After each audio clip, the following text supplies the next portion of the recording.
Bismillahi ma sya Allah, la yasuqul khaira illallah. Bismillahi ma sya Allah, la yasrifus su'a illallah. Bismillahi ma sya Allah, ma kana min ni'matin faminallah.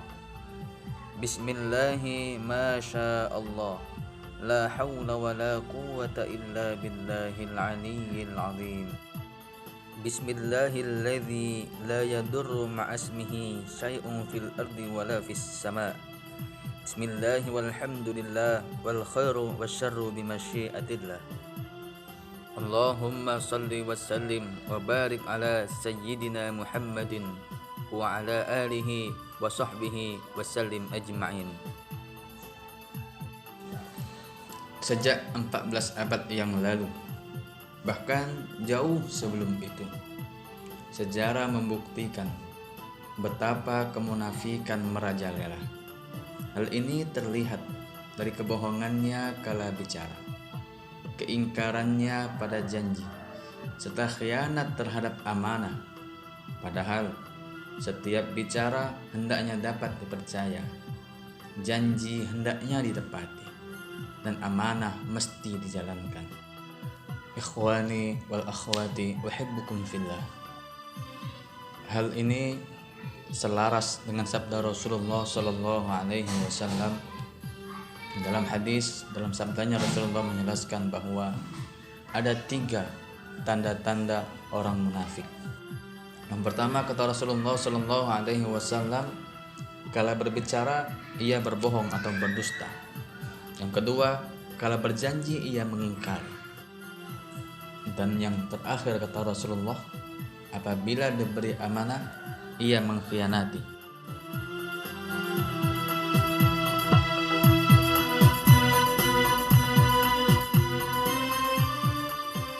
Ikhwani wal akhwati uhibbukum fillah. Kata Rasulullah, yang pertama tanda orang munafik adalah bicaranya bohong. Teringat sebuah kata mutiara bahasa Arab yang mengatakan ra'suz dzunub al-kadzib. Kepala dosa adalah bohong. Lalu apa gerangan? Kepala dosa atau pembuka dosa adalah bohong. Ya, tentu saja. Sebab setelah ia bicara bohong, tentu akan ada bohong lagi setelahnya. Apa tujuannya? Yaitu untuk menutupi kebohongan-kebohongan sebelumnya, agar tidak kebongkar kebohongannya.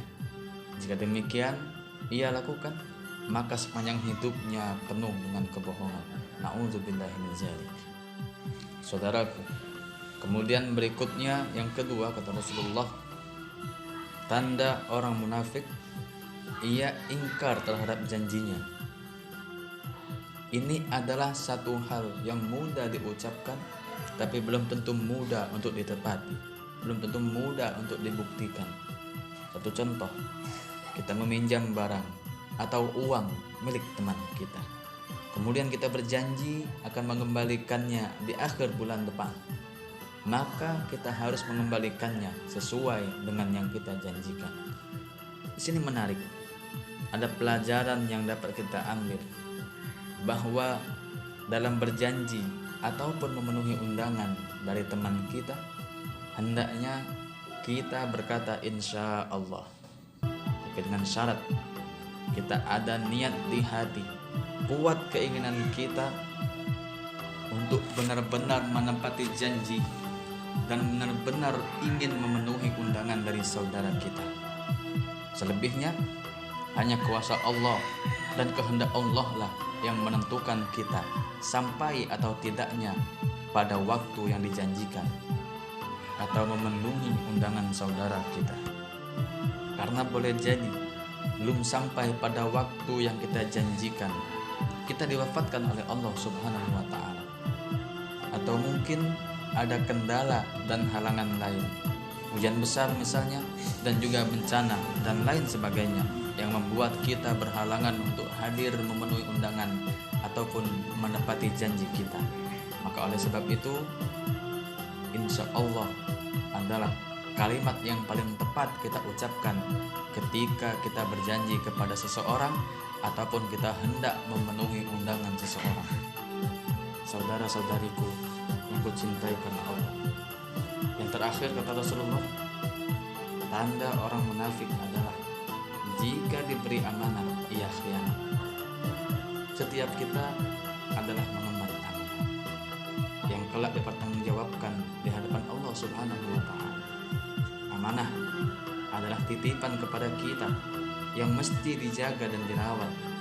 Harta, tahta, ilmu, anak, dan istri adalah amanah dari Allah Subhanahu wa Ta'ala. Bahkan nyawa yang membuat kita hidup adalah amanah dari Allah Subhanahu wa Ta'ala yang kelak dimintai pertanggungjawaban hadapan Allah Subhanahu wa Ta'ala. Perkara harta dan jabatan kelak akan ditanya oleh Allah Subhanahu wa Ta'ala. Dari mana dan dengan cara apa mendapatkannya, serta digunakan untuk apa? Ilmu digunakan untuk apa? Jasad berbuat apa? Pernah menyakiti siapa? Salatnya bagaimana? Semua kelak akan ditanyakan di hadapan Allah Subhanahu wa Ta'ala. Ketahuilah wahai saudaraku, di antara kebaikan Islam yakni meninggalkan yang tidak bermanfaat.